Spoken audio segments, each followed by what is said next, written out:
Baik, terima kasih Bapak Ibu buat kesediaannya hari ini untuk mengikuti sosialisasi dan pelatihan mengenai pemanfaatan atau penggunaan media digital dan pengelolaannya.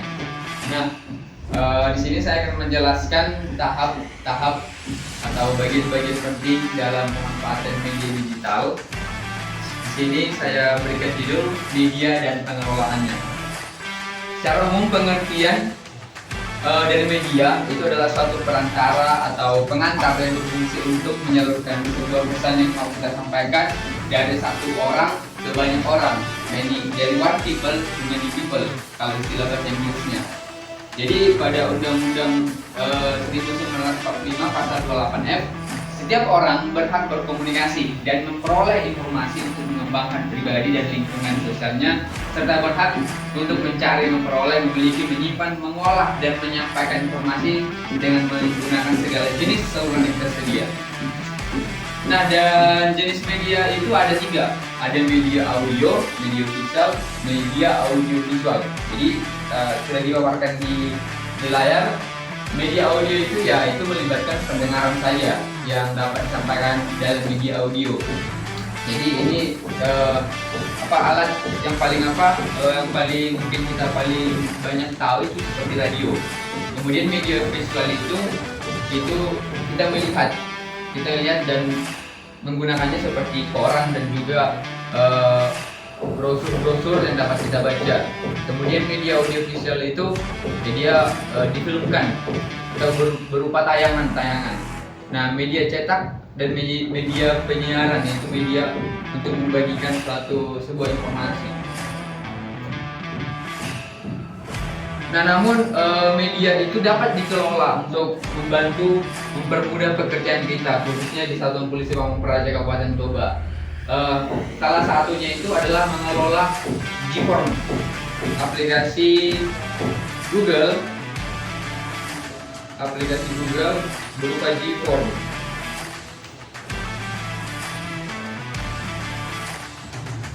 Seperti yang telah saya buat, aplikasi Gform ini adalah aplikasi yang dapat kita manfaatkan. Seperti biasanya kita kalau tugas di lapangan kan itu hanya melaporkan itu hanya melalui WhatsApp. Ketika di-share di WhatsApp, terus nanti mungkin pihak yang bertugas memprint out lalu menggabungkannya ke SPT, lalu datanya itu hanya bersifat dokumen atau PDF. Jadi kalau misalnya pada saat pelaporan kinerja tahunan, kalau misalnya ditanya tentang kegiatan-kegiatan yang kita lakukan, tidak ada data yang dapat kita ambil. Sebenarnya bisa, tapi sangat susah karena dokumen fisik. Gimana kita cari dari ratusan kegiatan yang sudah kita kerjakan, lalu kita cari datanya itu kan sudah memakan banyak waktu karena bersifat manual. Jadi salah satu media yang dapat kita gunakan itu adalah media Google Form untuk sebagai tempat input data kegiatan-kegiatan yang kita buat. Jadi di sana kita hanya dimintai seperti data itu, kita hanya mengisi data seperti nama pelaksana tugas. Jadi kalau misalnya kita di lapangan, tugas-tugas siapa saja peserta yang melaksanakan tugas. Nah, kita di bidang PP maupun Linmas nanti kita akan bagikan untuk penguploadan jenis kegiatan. Di Linmas sekretariat bidang PP nanti kita, dan juga Damkar nanti kita akan kelola. Namun untuk kali ini masih di bidang PP, jenis kegiatan itu ada dibagi 1, 2, 3, 6. Jadi ada pembinaan, penyuluhan, patroli, pengamanan, pengawalan, penertiban, operasi kasih sayang. Jadi nanti kita tinggal pilih saja dari antara ini. Setelah kita isi nama, kemudian langsung tersambung karena itu penertiban, karena pilihannya penertiban, maka kita isi jenis kegiatan yang ditertibkan.